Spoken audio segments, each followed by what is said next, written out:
guys, my name is Akshay Mishra and today welcome to you in my YouTube channel Mathematical and Technical Corner with Akshay. Dear friends, today we are going to discuss about that what are the laws of Newton in difference of motion. We can say that what are the laws of Newton's in respect to motion.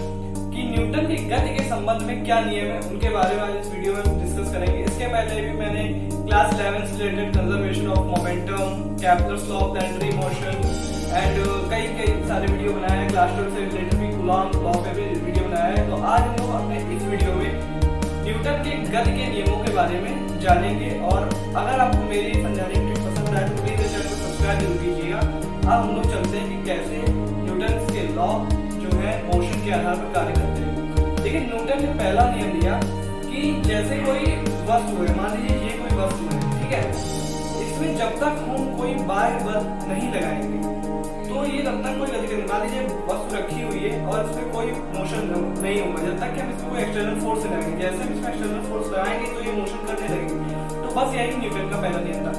यदि कोई वस्तु विरामावस्था में, यानी कि अगर कोई वस्तु rest पे है, रेस्ट मोशन में है, तो वस्तु कोई भी गति नहीं करेगी। इसलिए इस नियम को हम लोग लॉ ऑफ इनर्शिया के नाम से जानते हैं, यानी जड़त्व का नियम भी कह सकते हैं। यदि कोई वस्तु विराम की अवस्था में है तो वह विराम की ही अवस्था में बनी रहेगी जब तक कि उसमें कोई बाह्य बल प्रयोग नहीं किया जाता। और यदि कोई वस्तु मोशन कर रही तो वह मोशन की अवस्था में बनी रहेगी। यही इस नियम का मतलब था। यही ये न्यूटन ने नियम दिया था पहले नियम में कि यदि कोई वस्तु विरामावस्था में है तो वह विरामावस्था में रहेगी जब तक कि कोई उसमें बाह्य बल या एक्सटर्नल फोर्स कार्य न करे। न्यूटन का द्वितीय नियम ये था कि उसको हम लोग बोल सकते हैं कि संवेग से रिलेटेड था, मोमेंटम से रिलेटेड था। जैसे उसको लॉ ऑफ मोमेंटम में कई जगह बोल दिया जाता है। दूसरा नियम न्यूटन का ये था कि जो संवेग परिवर्तन की दर होती है, ठीक है, वो वस्तु पर लगाए गए एक्सटर्नल फोर्स के प्रोपोर्शनल होती है। यानी कि अगर मान लीजिए कोई वस्तु ये आगे रेस्ट पे, अब इसमें हमको कोई मोशन करना है तो हमने इसमें कोई बल लगाया, जो बल लगेगा वो संवेग परिवर्तन की दर के जो होता है वो प्रोपोर्शनल होता है। संवेग परिवर्तन की दर के प्रोपोर्शनल होता है।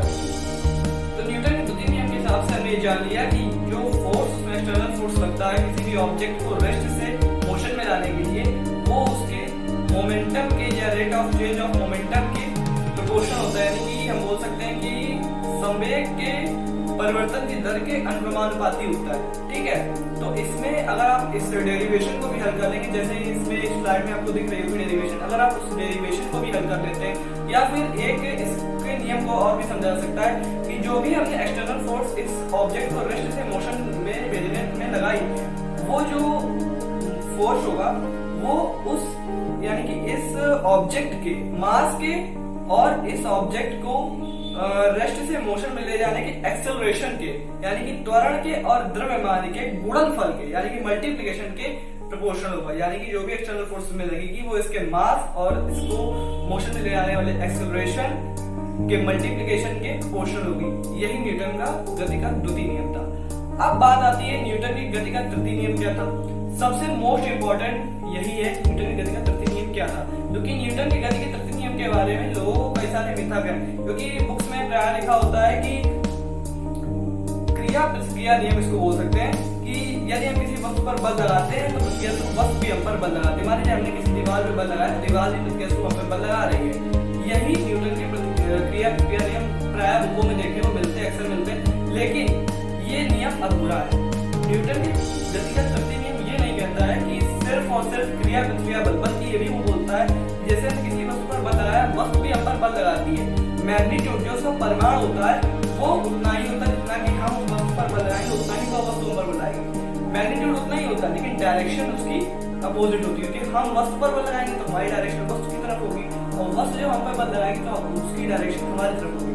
तो ये था न्यूटन का तृतीय नियम।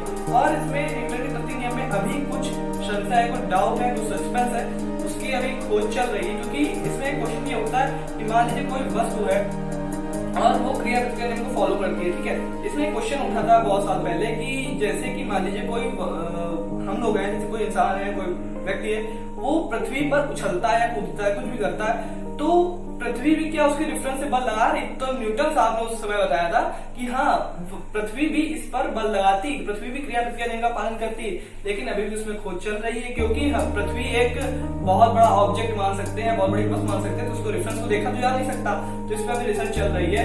और एक और नियम बोल सकते हैं कि जैसे कि आप मान लीजिए कि किसी ऑब्जेक्ट को आप अगर मड में, दलदल में फेंक देते हैं, तो जब आप दलदल में उसको फेंक देते हैं तो उसमें क्रिया प्रतिक्रिया नियम तो नहीं लगता, क्योंकि वो दलदल में धंसने लगती। तो इसी बात पे रिसर्च चल रही है। बाकी न्यूटन की गति का तृतीय नियम यही है कि जब किसी वस्तु पर बल लगाते हैं तो प्रक्रिया से वस्तु भी हम पर बल लगाती है। यह जो बल लगता है उसका जो परिमाण होता है वो हमारे और वस्तु का सेम होता है, लेकिन जो डायरेक्शन होता है, जो दिशा होती है, वो अपोजिट होता है। यही न्यूटन की गति का तृतीय नियम। इसी प्रकार न्यूटन की गति के तीनों नियम मैंने आपको बता दिए हैं। अगर आपको मेरी समझाने पसंद आए तो प्लीज मेरे चैनल को सब्सक्राइब जरूर कीजिएगा, इस वीडियो को लाइक कीजिएगा, शेयर कीजिएगा।